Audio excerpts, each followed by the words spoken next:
Yes, the video in contention here was recorded earlier today. Yes. That of former MP Alfred Keter being abducted in broad daylight.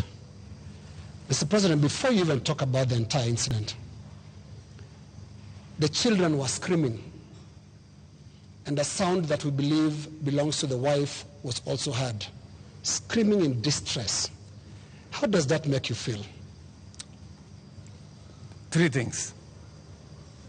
I have told you, I made a deliberate decision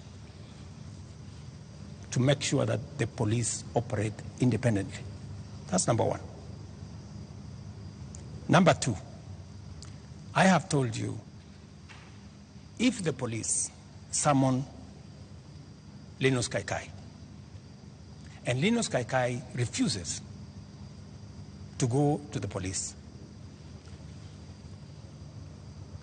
are the police not entitled to come and look for you? When the police come to arrest you after they have summoned you and you didn't show up, is that an abduction?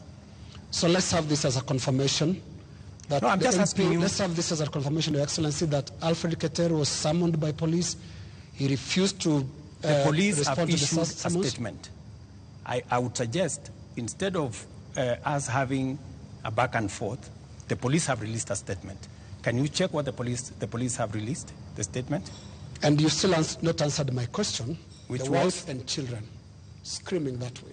I mean, how do you feel, Your Excellency? I mean, my friend, every child, every mother feels the same when their parent is under attack. I mean, that is what it is. But let me ask you, what about the children? What about the children of those who have lost their lives because of the criminality of others? Don't they feel the same? So we just need to be a country of the rule of law. Impunity cuts both ways. Those who respect the law must be protected by the law.